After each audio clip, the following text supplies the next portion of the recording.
to introduce Darcie Olson. She is an instructor of Occupational Therapy Assistant Program at Madison College.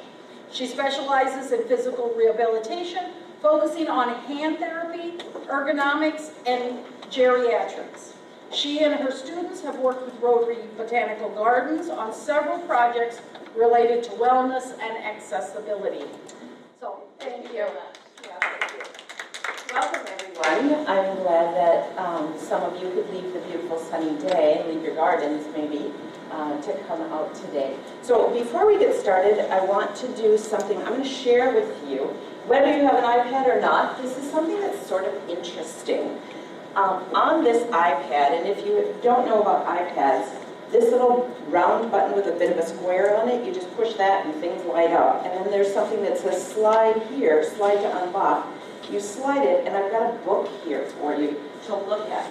Then, to navigate through this book, can you hear me? Yeah. Well, every once in a while, it sort of zooms into my ear. Then to navigate through this book, what you're going to do is just get through the words by sliding. And then there are pictures. And so we all like pictures. And these we get to take home, right? Well, Madison College might frown on that since they let me borrow them for the day. But it's because this is an online book, and it was, this will twirl around. If it doesn't, it'll be that way. This is an online book. By itself. Yeah. Push what button on the bottom, tell me. So let me just get, I'll just get to the pictures and then you can just slide. So all you need to do is slide that way and you can look at all the different pictures. So this way, if I get boring, you have something to do. Okay. Which happens. And I also want to be sure that I get rid of all the little things that say enter a password and do this and do that. There we go. These are, this is a booklet that is available online for free, and it is produced by the Southeastern Wisconsin Master Gardener Program. The women and men, I suppose, that are part of that organization have put a great deal of effort into adaptive gardening, into coming up with ideas and equipment and just items and strategies and all kinds of things to help people understand. See, we're kind of in the middle right here. Probably because my finger went there. There you go. They've gathered a lot of resources about adaptive gardening to help all of us understand what things we can do to continue to garden for a lifetime. And so by compiling all this information, they realized that they were carrying this traveling show to various workshops in different places like that. And it was a whole van load of items, plus it involved 2 people. So they put it all together in a book. So the whole group of people went together and created these beautiful pictures. And then, along with the pictures, they tell you where you get the item, maybe how you do it yourself, because a lot of us are do-it-yourselfers, and how much it might cost to produce whatever it is. And I've made a little display of a couple of items, not too much because I didn't do a van load. I just did a small SUV load, but it was still kind of a lot. Anyway, so that's for you to peruse, and we can talk about it more if you have ideas, or if you have a question about something, we can maybe look together at the end and see if we can find a good idea for you or for your particular thing. I'm going to start out with a disclaimer. I'm not a gardener at all. I don't have single house plants. I weed a little, but I'm an agronomist. So my background is all about how to adapt things so that people can do what they want to do. So in your handout, there's some information about container gardening. I borrowed that generously from a woman who is an occupational therapist as well. Her name is Tibby Light. I borrowed her handout from another workshop about container gardening. And we'll talk a little bit about containers and how ergonomically they can be a good solution when we can't get to the ground, or if we want something that is more portable or that will fit on a balcony, or all those other strategies. So my background is all about adaptations, not about the gardens and the plants. So I can find resources about plants and the garden itself, but I don't actually know any of that. So that's my disclaimer. All right. So let's see if we can figure. I think that anyone who chooses to come to a workshop on gardening knows the benefits of gardens. We certainly, those who love gardening, who love gardens, know why they love them. We, just as humans, are drawn to nature. They've done studies where they just drive people past a beautiful garden and their heart rate goes down, their anxiety goes down, it's calming. There are a lot of benefits just by seeing a garden. And also, we choose to make most of our special occasions in gardens. You know, if you choose to have dinner outside, that's sort of special. And certainly, how many people have attended weddings that are outdoors? My own daughter was married at Rotary Botanical Gardens. Absolutely beautiful, spectacular wedding. About 100 degrees, but beautiful. And, you know, even though we do remember the temperature, we also remember the beauty. Being in natural settings, as I said, is calming. So because I'm a college professor, I have to talk about the literature. I have to talk about what research people have done. So I'll put it in not too boring of language, hopefully. But people have done research and they have found, as I said, that when you put somebody in a garden, you find that they have biological, physiological changes in their body that are reacting to being in nature. And some of those things are a decreased heart rate. HR just means heart rate, so our pulse goes down. Our heart just calms down a little bit. Our blood pressure improves. Our doctors would all be happy about that. And our cortisol levels are improved. So a cortisol level is the chemical in our body that's released when we're under stress. And the way that we would know this, we probably don't want to volunteer for this study, but the way that we would know this is they would take your blood and then they would measure, the people who do all that, you know, the lab researchers, would measure the cortisol level in your blood. And they look at change over time. Change when you're not in a beautiful garden and change when you are in a beautiful garden. And what they found is being in nature lowers that particular measure of stress. Cortisol levels improve. The other thing is, they did a study with children, and what they found was that kids did math better in a garden. So we say that you improve in thinking tasks. Gardens have been used in therapy, in occupational therapy, group therapy, psychiatric therapy, all those kinds of therapies for lots of reasons, but it helps all of us. So we can take some information from the mental health literature and we can use it for ourselves. What they say about gardening and mental health, and for all of us, is that gardening has a variety of options. So there are a lot of different things that we can enjoy about gardening. We can just go to Rotary Gardens and enjoy what they do. That's one thing. We can just be observers, or we can be doers, and we can be participating in gardening as an activity for ourselves. What they found in their study, this group that did this study, Parkinson in 2011, was that women tended, not everyone, but tended to love the sensory aspects of gardening, and certainly that's what I love.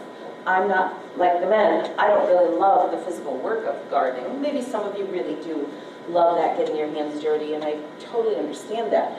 But in general, if we think about what are the sensory aspects of gardening that people enjoy, it's that they enjoy looking at the gardens, we enjoy smelling the gardens, we enjoy maybe sitting in a natural setting and hearing the breeze in the trees or the breeze in the plants, those kinds of things. Whereas many of the men in this particular study loved getting their hands dirty. They loved digging, they loved the planting, they loved the weeding, and just that physical activity that maybe allowed them to continue to work as long as they were capable in working in that particular space. And allow them to get the direction from their wife. Right. It's good that they got their honey-do list done. Absolutely. So the next bullet point is just talking about when we are setting up gardens, and I have it listed as by caregivers, but I'll explain what that means. So my statement is that Therapy for mental health, using gardening as therapy for our mental health requires planning. It requires careful selection by caregivers. So what I mean by that is if you have a garden that is so much work that it's overwhelming, that's not positive for our mental health. That's overwhelming, that's too much work. If your garden is a challenge because it's difficult to be on the ground, it's difficult, did I forget to get you that? I know, but I'm not very... That's okay. I'll show you afterwards. We'll find pictures if you like them. So careful selection and knowledge about gardening is we want to make sure that we create things that we can handle and that we set ourselves up so that we can get those mental health positive benefits of lowered heart rate, decreased stress, lowered blood pressure, the enjoyment that we want, but that we physically can handle it. That it's not too much because that will do the opposite, have the opposite effect. So that's where that careful selection by caregivers. We are a healthy population right here, this group in this room, so we are our own caregivers. So we have to be sure that we are very mindful about how we set up the work for ourselves. Have you ever planted a garden that's too much for you? I call all of the landscaping on my house too much for me. Right, and then it becomes work. It's not so much a joy anymore, it's a little bit of work. All right. So just some other things that is out there in the research, and then we'll get to adaptations.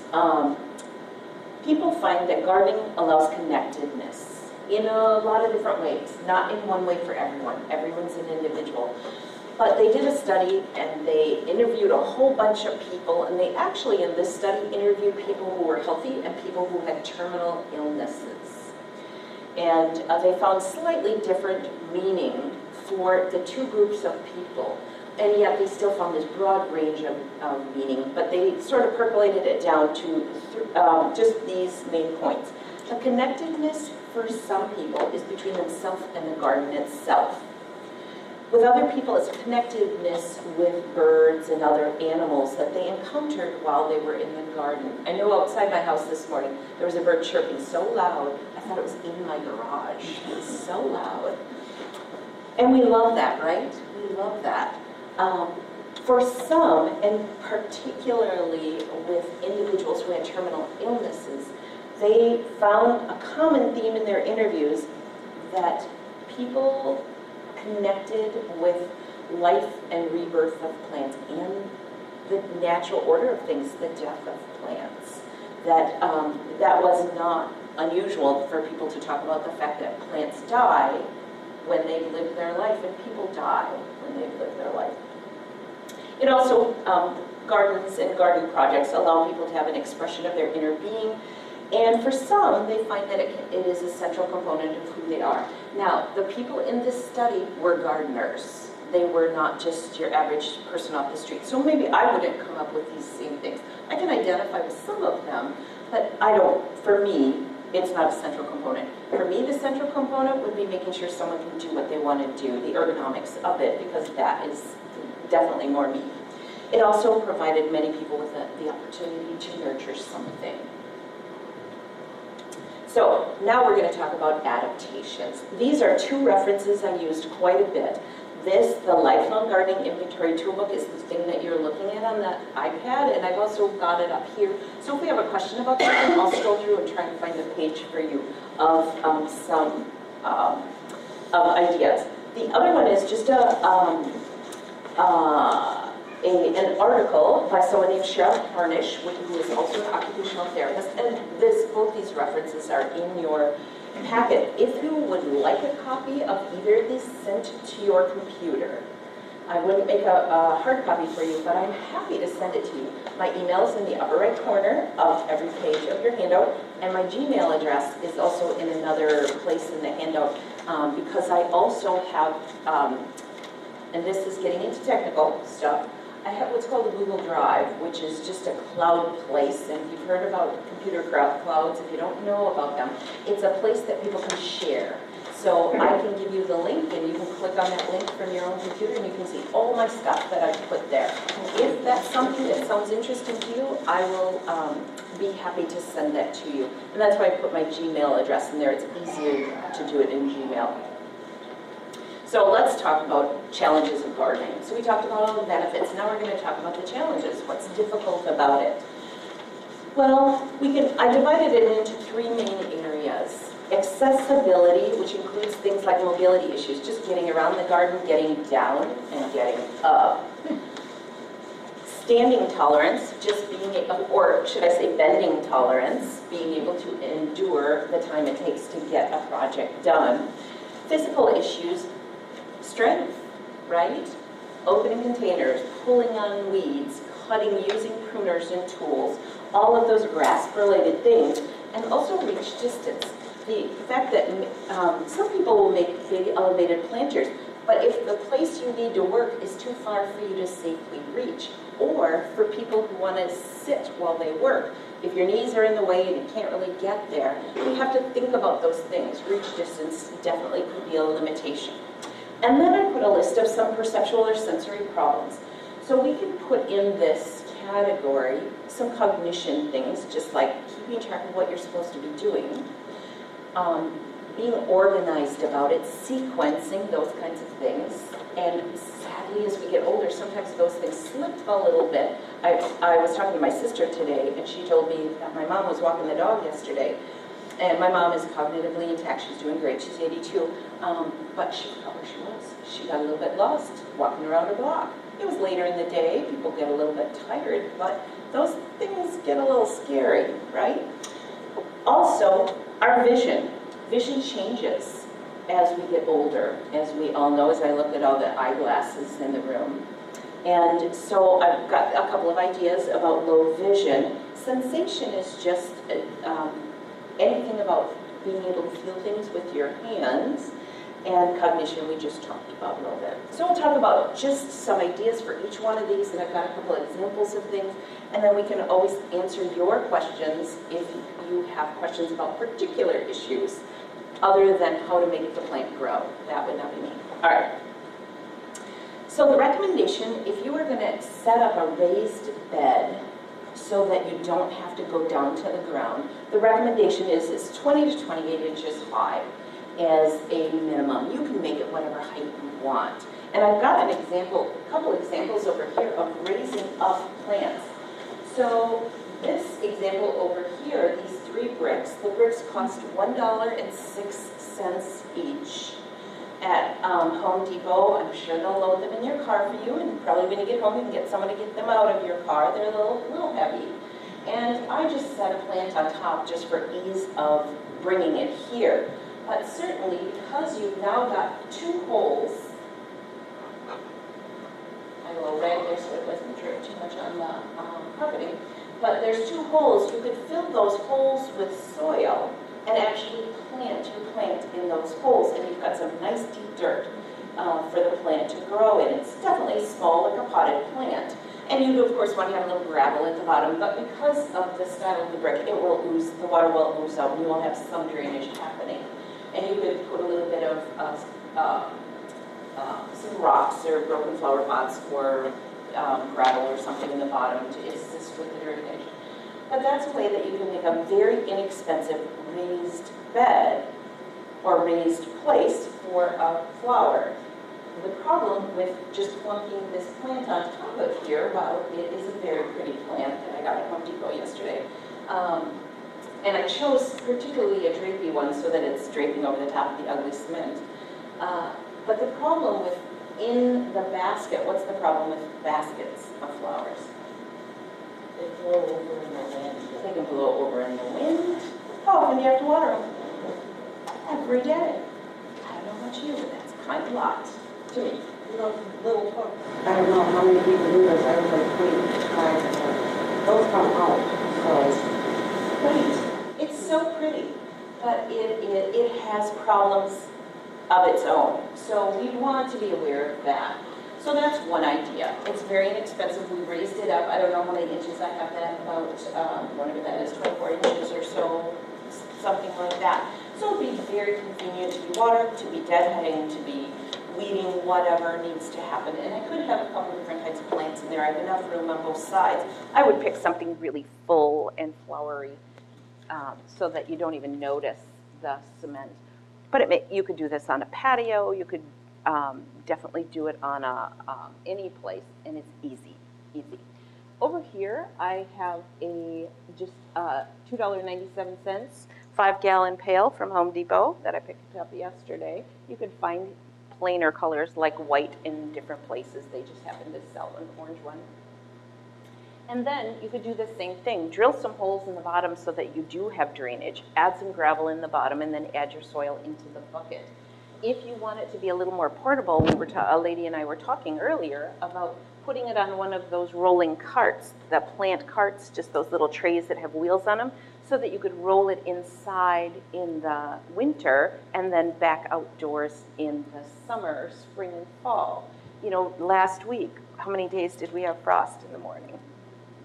Yeah, oh no, kind of crazy. I was a little worried buying plants because I'm bad at them to start with. Anyway, so that's another way that you can make an inexpensive container gardening that's up and a little easier to deadhead to take care of. If someone is maybe creating a large container or a large raised beds, you've maybe seen raised beds, and I can show you a picture of a raised bed. Think about how deep it is, and for example, if a raised bed is designed to be put up against the wall, you want to realize that you really only have a reach distance of about 2 feet. And beyond that, it's too far. You'd be laying in your plants to get to weeding the back of it. So just think about that just in terms of limitations in these kinds of things. Pathways, this is really only relevant if you're creating a space in a bigger garden. I originally wrote this presentation for individuals who are creating garden spaces in assisted livings or memory care units, that sort of thing. So if you are going to put a pathway in your garden, recommendation is that it's 5 feet wide. If you're putting container gardens in, if you're putting in a raised garden, and as I said, I'll show you a picture in a moment, make sure that whatever surface is underneath it is very firm, because the point of most raised gardens is that you can pull up a chair underneath, or a person in a wheelchair could slip underneath, and you want to be sure that it doesn't drop off or it isn't soft ground underneath that a person would get stuck, or it would just not be very efficient to work in that raised surface. All right, so these are the examples. I showed you the concrete blocks. Ceramic flue tiles are things that go in chimneys. And you would need to look and see who carries them. I don't know actually in town. I think I found them on the Menards website for $12 last August when I put together this presentation. But they come in all different heights. The heights that I have specified there was 24 inches tall with an 8-inch top. And the nice thing about them, they're made out of ceramic. And so they're a little bit heavier, so they're going to be sturdy. And you could use it in the same way we've talked about the concrete or the 5-gallon pails. Another idea that is out there as an accessibility idea is that you just get one of the inexpensive children's pools and you just prop it up on pallets, wooden pallets. And then you've got a big area that can be set up with lots of plants spilling over. So it becomes like a small garden. And if you wanted it up high, pallets are very inexpensive, and you can find them available at lots of the stores as cast-offs. A lot of people will sell them because they don't need them anymore, so they are available. They are out there, and they're very inexpensive.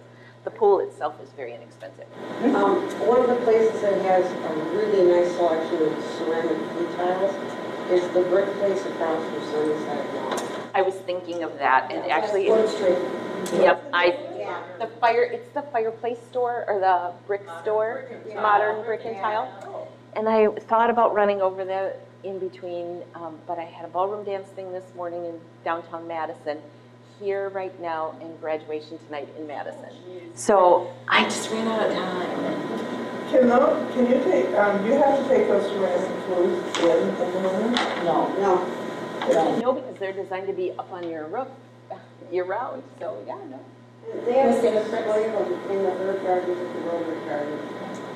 I've got 3 or 4 in my garden, and they've been there for 10 years, filled with dirt, just sitting there. And they... And way prettier. Or cracked or broken, or they just go right along. And the concrete blocks, you can paint them. Right. You can definitely paint them. And you can get them in a much, you know, the different home supply stores have a variety, right, especially right now in the spring as people are getting things ready. The paving blocks, but still the ones that have the holes in them that are in a redder color and have the rough texture and have different things. So there are things. Then the price goes up per block. These were the most inexpensive ones, and at only $1, it was pretty easy. All right.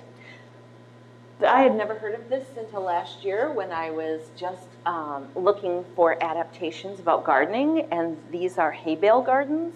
And so what a person would do is get a hay bale, and probably Mary knows more about this than I do, what you would do, but I think you just get the hay bale really good and wet and create your little hole and put a little soil in there with your plant. And Maybe you can put them on your side or any side.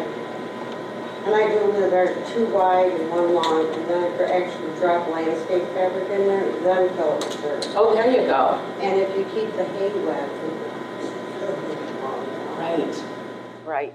So these you'll see, sometimes here's a picture of an actual one with a variety, and these I think are food plant. I don't know. Do you know what plants those are? those are tomatoes and some. I didn't know you were going to ask me questions. I know, well, no. Yeah. Eggplant. Yeah. So another idea to just get things off the ground, because maybe you're not having trouble getting on the ground or working on the ground for extended periods of time, but I am. So certainly we are looking for, before I go to that, I want to talk about something else. You probably, most of you have seen these. So this is a kneeler or a kneel stander, they're called, and I just stopped at my sister's today and actually picked up hers. So this comes in, it is set up so that we could either sit on it and we can work, or we could turn it upside down. I'll take the little pockets off of it. And then it gives us a cushion to be kneeling on, not only to work on the ground, but also to get back up. I use mine in the house to clean, cleaning the bathroom. Yeah, what a great idea. I use it in and out.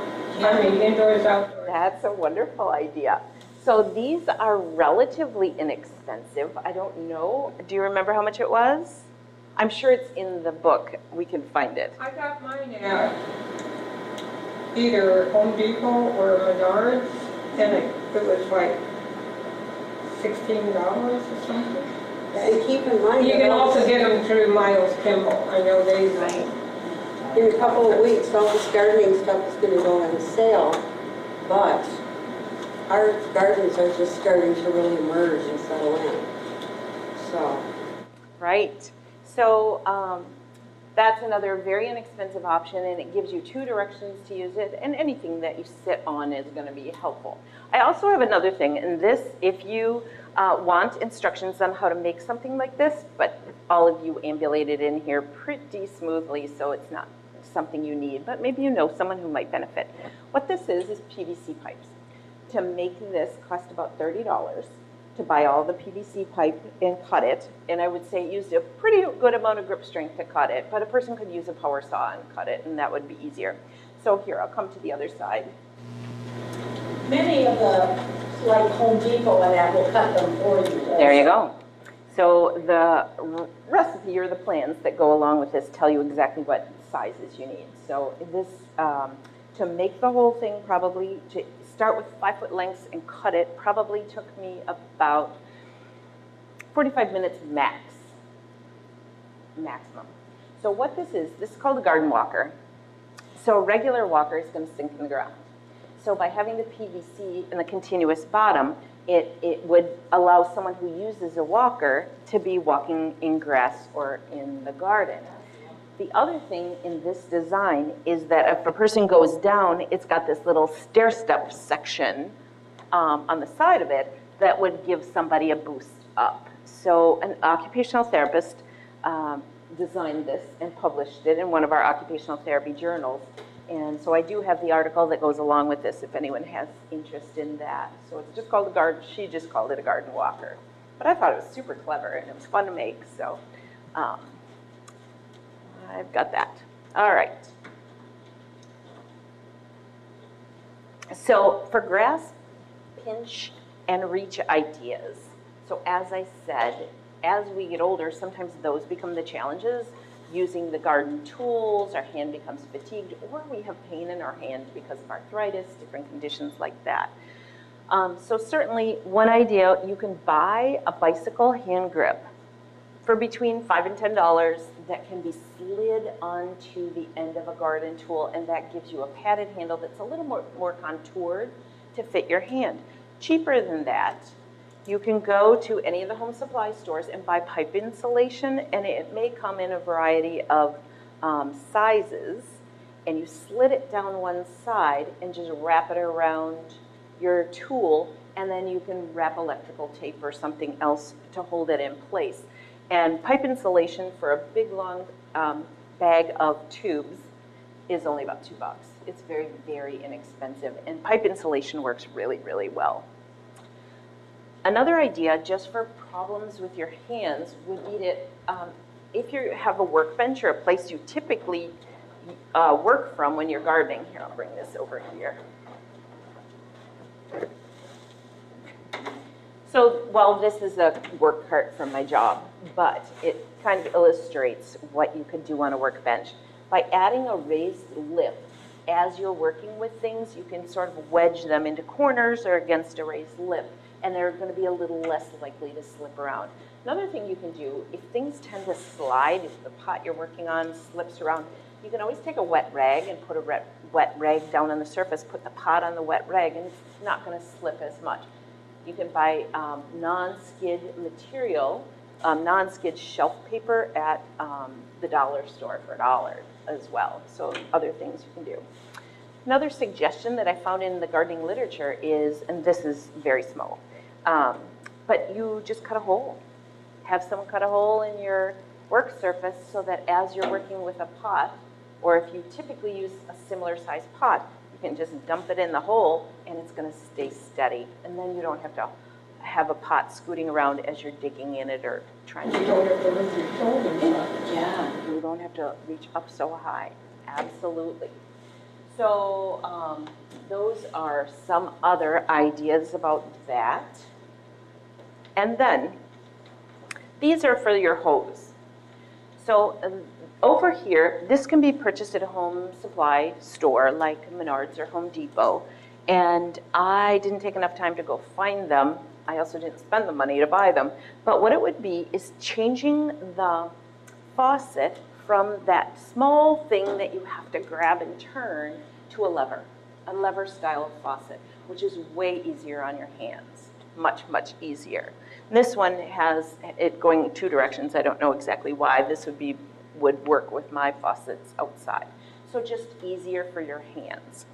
This is a way to connect hoses or to connect the hose to the faucet without having to line it up perfectly and do all that twisting. This would be a snap connector rather than a screw-on connector, which also, and I think in the book this was not very expensive, maybe $8 or something. We'll look it up and see. So some great ideas that I'd never heard of. Now, this is talking about perceptual and sensory ideas, so ways to keep yourself on track. Now, my original talk was to a group of people who worked with others in maybe memory care units or worked in assisted living with a more elderly population. So some of the things wouldn't pertain to you, but certainly the low vision things pertain to all of us.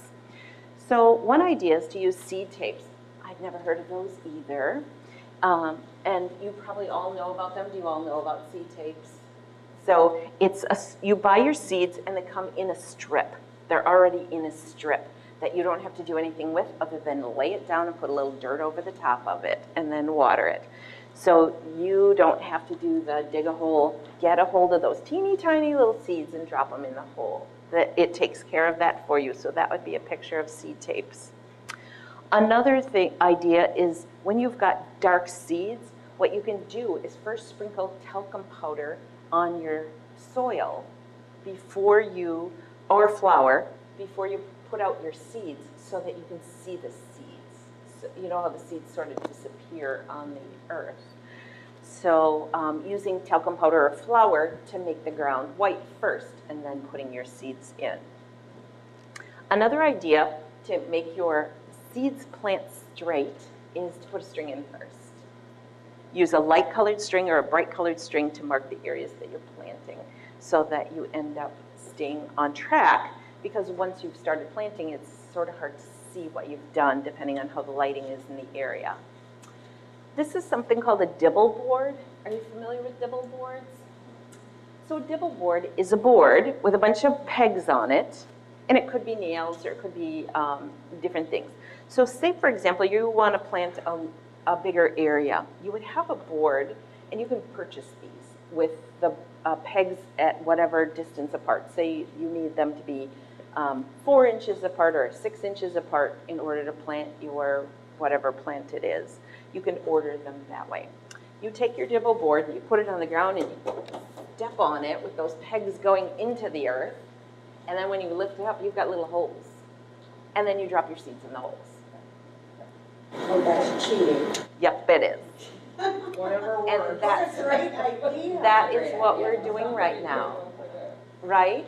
That's what we need to do. We need to cheat a little so that we can do the gardening, but we don't have to do the things that are really hard, which is be on our knees and, you know, dig in the dirt. Whereas we've got this weight for something, let's use it for something good. We'll stand on that and make the holes, right?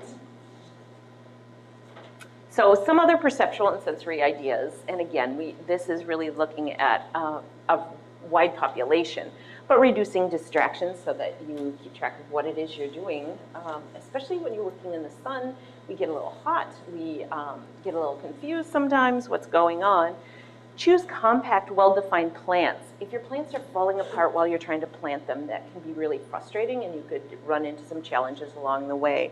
And so choosing your plants well so that they are going to do what you need them to do and you don't have to fight with them with your hands, or figuring out, do I scoop all this up and put it all in? And you probably all know much more about that than I do. A silhouette board or labeled toolbox for tool storage is just a recommendation for just cognitive things. Keeping track of where things go helps you know if you've got all of your tools and you don't have to remember, oh, I keep some things in this drawer and some things over here, that all your gardening tools are in one place. It just makes things simpler and decreases stress. So some general tips, and you all know these things, but it's always good to remind us that 20-minute work sessions are really good. We don't have to be marathon gardeners. We don't have to be out in the sun for hours. We don't have to use that one good day of the weekend to get everything done. Give yourself permission to sit and rest when you're tired. Don't continue working. It takes the joy out of it. Vary your tasks to avoid joint stress. So if you're digging, and your hands are really tired, choose something else to do for a while. Do something standing. Do something that doesn't involve gripping. Change it up so that your joints get rest. You can keep going, but change which parts of your body are doing the work. Use knee pads and gloves. They do help a great deal. They make, you probably all have these. The pads, the kneeler pads that are made out of this foam product are the greatest thing there is. They are great. They're great for washing floors. They're great for any time that you do need to be kneeling because they just cushion. Our knees are not designed to be weight-bearing places. Our feet are for that. Our knees do not handle kneeling very well. Keep your tools in optimal condition. Your tools are going to work better if they're sharp. They're going to work better if they're in good shape. Use good body mechanics. So what that means is don't spend your whole day doing this. We do it. We all do it. I walk past the garden and I see those weeds and I bend down. Right now it's garlic mustard. I live in the land of garlic mustard. And we do this, and we do this, and we do this. What you want to do is vary it up. I'm not saying don't ever do that because that's illogical. No one's going to adhere to that. We are all going to do that no matter what. But vary it up. Squat for a few. Our knees can't handle squatting for very long. Stand for a few. Squat for a few. Stand for a few. Vary it up, and then your back won't end up giving you problems. Be aware of sun, heat, pollen, all of those kinds of things so that you don't wear yourself out for other reasons beyond just the gardening. Darcie, one of the things that I do when I'm working on the hillside is start at the top and I actually sit on my box and spread my legs. And as I slide down the hill. Oh, that's a good idea. Yeah. So I'm not fighting the hill. Right, so you're not trying to work uphill where your body doesn't bend that way. Unless you have a bench, then it can work. But benches don't sit on hills very well. No.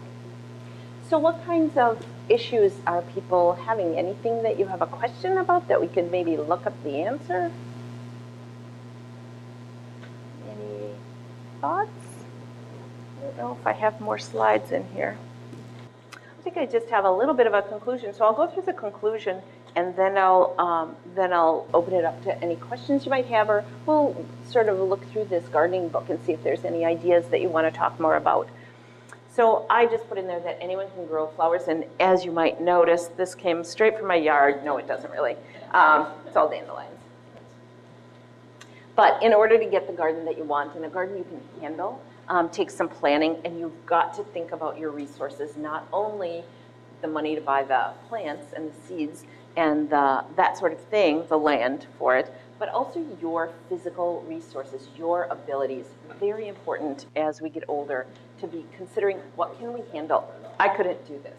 There's not any way that I could do this. And I think a lot of people, as they get older, they start scaling their garden down, down, down, down, down. So then choose what's most important to you and concentrate on that instead of having a massive amount. So the physical environment, how much garden do you really need? What is going to make you happy? And what is not going to be too much work? Can you work at ground level? Or are you going to need to find a way to get all those gardens up a little bit higher? If you can work at ground level, good for you, that's fine. And maybe just using a Neil stander will be enough. But for many of us, that's tough. Tools and materials, are you looking to do it yourself? Or do you need to purchase some things in order to have what you need? Modifications and adaptations allow gardening for a lifetime. That's another raised planter, we're going to call that. Almost anything, any piece of anything, if it's above ground and has any kind of a container aspect to it, could be turned into a container garden. And then it's easier to handle. So with that picture there, let me tell you a little bit about the handout. The first pages go through all the things I've talked about. And then we get to the page that starts out adaptive containers. And this is information from Tibby Light, who is an occupational therapist, and she has a company called Fine Garden and Design. And so this information just talks about some good ways to plan for containers. And so if you go, look at, we'll skip the intro and go down to the site of the container. Think about where you're going to put the containers so that you can think about what kind of plants to put in it. Is it going to be in a place that's mostly shade? And you probably all know this. Is it a place that gets intermittent light, or is it a place that's bright light, bright sunshine? So you want to be aware of that. And also, what's your access to water? Do you want to pick a plant that doesn't require a great deal of watering, or do you want to create an environment that doesn't need frequent watering? Hanging plants need frequent watering. We have to think in those terms. And then the containers, some of the things you had questions about, can it stay out throughout the year? Or is it something you're going to need to empty out and pull in? I wouldn't want to move the bricks routinely. So we would want to set those up in a place that we don't need to bring them in for the winter. Make sure the container drains is the key part of all of that. Now, on the next page that starts with the header soil, she has a lot of good information about soil mixes that are going to be good for different container gardens. So you could go to your garden center and take this in and have them help you purchase these things if you're going to want to set up a container. I can't answer any questions about it, but I did include all of the information she had given me last year. And then she's got some information about how to select plants. You can also, if you tend to use the internet, you can go online and find plants or ask at your garden center, and they can definitely tell you good plant choices for different kinds of spaces. Yeah, yeah. So, isn't that funny? Did I put 2 pages that are the same size? Oh, soil. No, I didn't. All right. And then how to plant. There's some information about how to plant. Pre-water your plants before you plant them in a planter, and it's less stress on the roots and on you. Make sure there are holes in the container. If there aren't, drill holes into it. Make sure there are holes.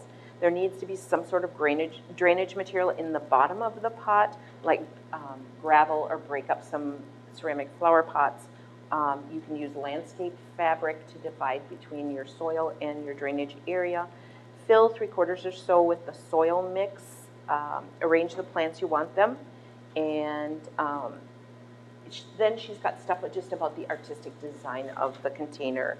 She had talked about things like you can angle your plants as you plant them in so that they sort of splay out and that sort of thing. And then she's got some recommendations on fertilizer. On the last page of the handout then are resources, all the resources that I've sort of referenced as we've talked. And the articles, the research articles, are really boring, so you won't want to read those. But if you are interested in the Southeast Wisconsin Master Gardeners, they are the one that starts out with UW Extension. Those are resources that will get you into their book. They're also on the first floor of the city county building. There you go. Master Gardener office. Master Gardener office at the And city they love county. to have you come in. Absolutely. Maybe they print it for you. And where is this? It's on, if you walk right in the city county building, it's just walk forward, go up the little stairs, and it's the first door on your right, and it says, there's a little sign that says Master Gardener or UW Extension, I can't remember which. Where is this? It's the courthouse, isn't it? The courthouse, yeah. Yeah, the county building. I'm going to reduce this. So, here is the book that we've been talking about. So I'll just, so one thing that's interesting, these are bag containers. So has anyone ever done that? Planted in a bag? So the bags, in 2016, the price was $15 to $35, depending on the size and type of bag, but that would be another way. So the bags will have drainage just as they are, and they're kind of a canvasy product. I don't know, lightweight bags made from BPA-free polypropylene and patented fabric, something special.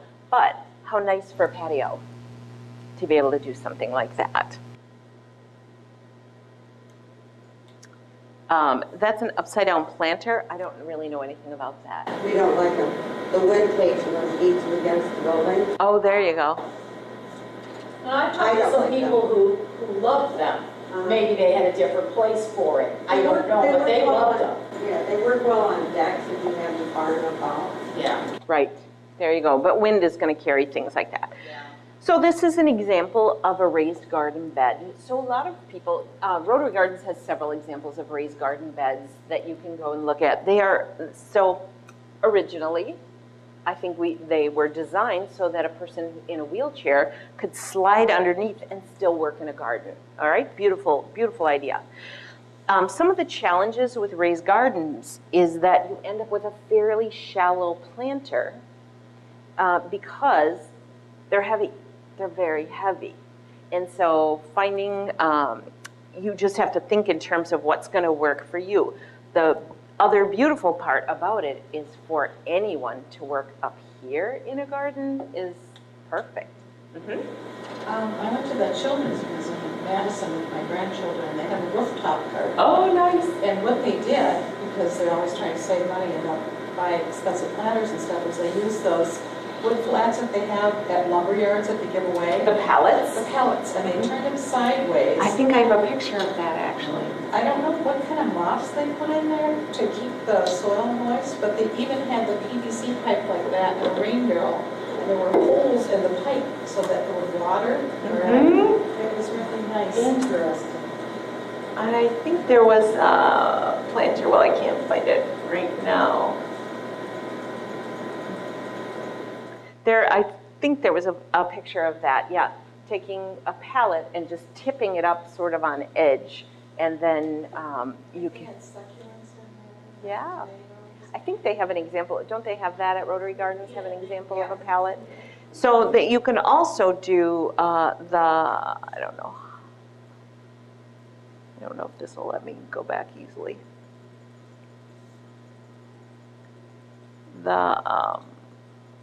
This one I think is kind of funny, and I think it would take a lot of watering and it would be very heavy.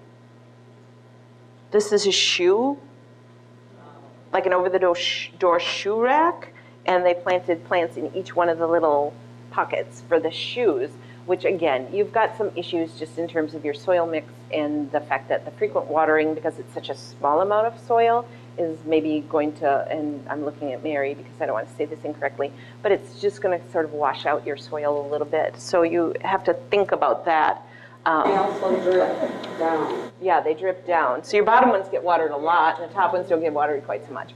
But for a person who needs to do a little bit more standing while gardening and not quite so much bending, you know, in a limited way, this could be very effective. Very effective. And yeah, they've got two examples right there. And they're pretty inexpensive, like $15 for a little shoe rack, and then whatever you put in for plants. And certainly you'll choose plants that don't need a big root base. So other questions, ideas? Yeah, I do have a question. I have problems with carpal tunnel. Mm-hmm. Is it better to grip with your thumb, just with your fingers and your thumb above, or do you grip around? So it doesn't matter. Because, well, your carpal tunnel is going to affect the muscles of your thumb kind of a bit more than the muscles of your fingers. So your thumb is probably going to wear out if you do a lot of prolonged gripping. The main answer to that is don't grip for long periods of time in a sustained sort of way, and even frequent gripping where it's repetitive and the grip part is the part that requires the force. That's a bit of a challenge. So what they design for things like that, and it's probably easier for me to look here and then find the page, is spring opening tools for any tools that close, so that your hand is only doing one action of the gripping and the spring is doing the opening part. The other thing is choosing a tool that has the right, what we call excursion, which means it opens in your hand enough so that when you make the next motion, you're making a whole motion. Things that will make your hands cramp more are if you are semi-closed and then you close, and you're semi-closed and you close. That makes your hands cramp. But if you open up and then close, and open up and close, you won't cramp as much. Plus, it slows you down, so you can't grip as much. Static gripping is going to be the worst. Repetitive gripping is also a challenge, so you want to vary it up. Do some gripping, trimming, pruning, if that's what it is, and then change it to something else. There is in this book, kind of funny, because I didn't know this until last year when the Master Gardeners gave me this link and I was looking through the book. There's an article that I wrote. I wrote part of it. I didn't write all of it. On pruning items. And let's just see where it is. Pruning shears, yes. Pruners.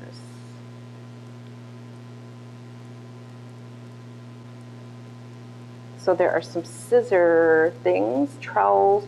So if we go starting on page 32, I think we start getting into, which will be, we'll call it 35 here.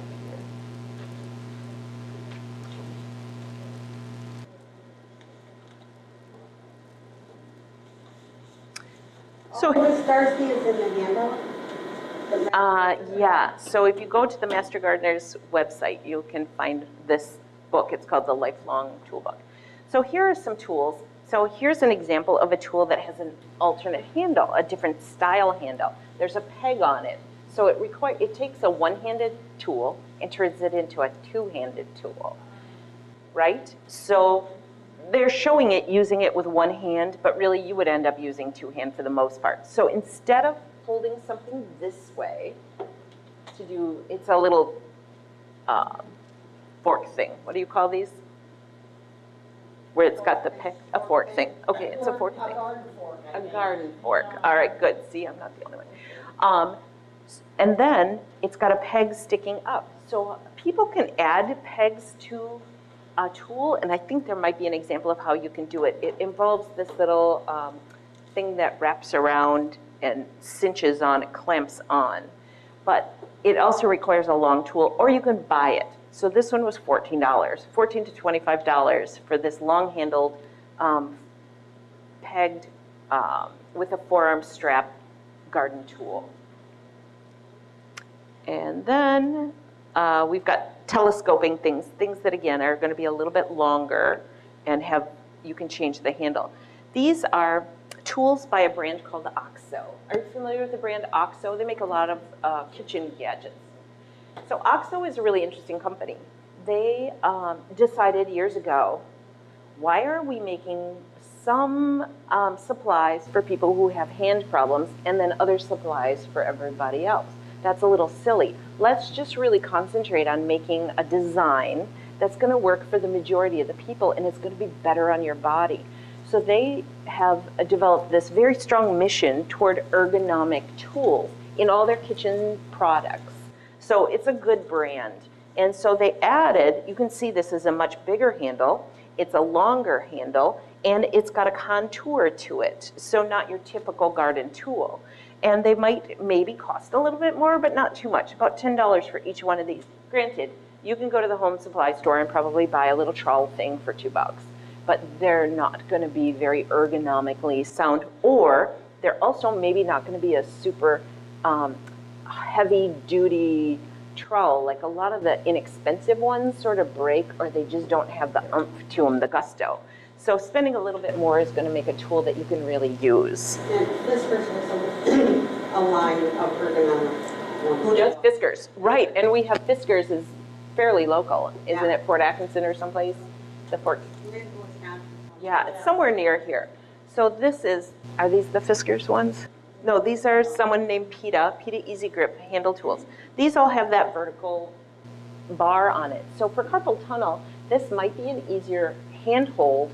It does tend to cause you to use two hands, just because it's a different design.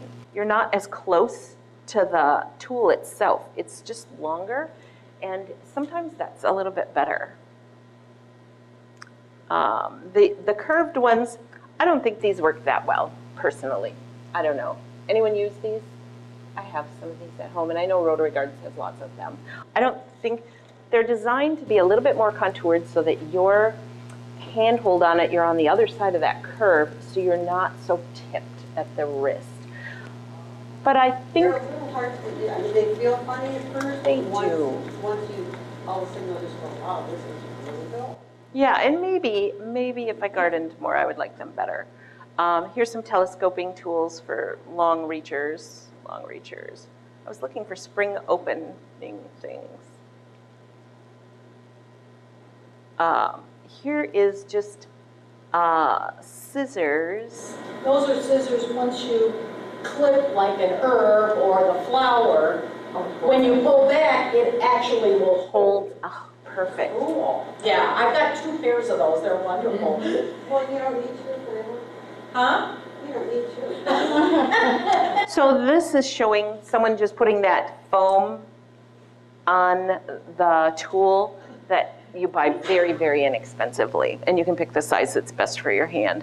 So having a small or a bigger grip on something, it might be much more comfortable on your hand. We don't squeeze as hard, and it's not so challenging when we have carpal tunnel syndrome. But the most important thing is vary it up.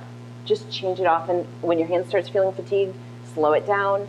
And if you are having numbness and tingling or pain during the night, you did too much, and then you should splint during the night.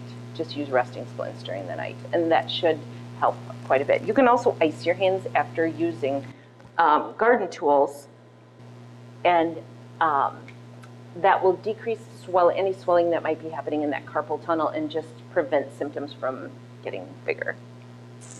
Yeah, so here's Fiskars. So we could go on and talk about all of these different examples. I was looking for spring opening scissors. There is an article in this handbook about pruning shears that I contributed to, and really I just added in the same things I'm telling you.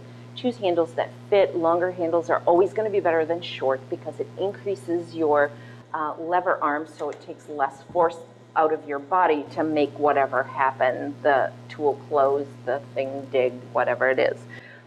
So longer handles that are contoured can be good, but handles with finger dents sometimes can be a problem. So the finger dents are designed generically for everyone, but they don't necessarily fit your fingers.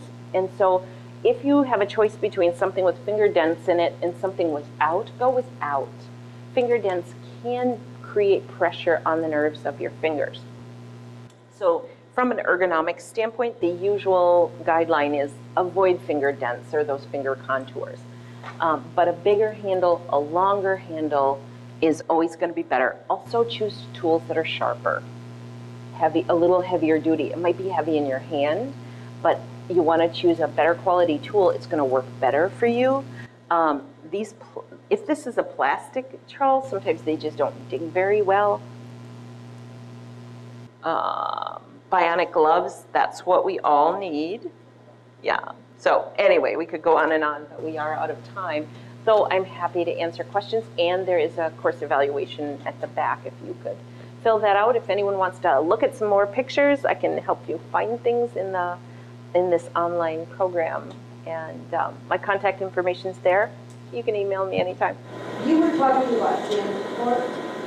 One of the things that I do, because I'm usually more dirty than clean, is I get leather gloves at garage sales that are just a little snug and cut off the fingertips, so I still have that feeling. And then I put my carpal tunnel wrist just so that I have that extra. That's a great idea. Your thumb a lot. That's a great idea. You know, when they make gloves that have pads inside them, that's a fine idea. Fine idea. That just can help. It's not going to have a huge benefit on carpal tunnel, but it'll make your hand more comfortable. You know, carpal tunnel is just mainly aggravated by overusing. Awkward positions, forceful gripping, and repetitive gripping. Those are the main aggravating features. And so anything you can do to vary that up. Is carpal tunnel surgery really recommended? It depends. If you can't sleep, it's recommended. If carpal tunnel is keeping you awake every single night and you're not sleeping very well, have the surgery. If you just have a little bit of tingling in your fingers, it's a successful surgery. My previous life before I was a college instructor is I was a hand therapist at Mercy Hospital for 20 years. So carpal tunnel was my life. You paid for all of my children to go through college. Well, thank you very much. Thank you, Darcie. We appreciate you. My pleasure.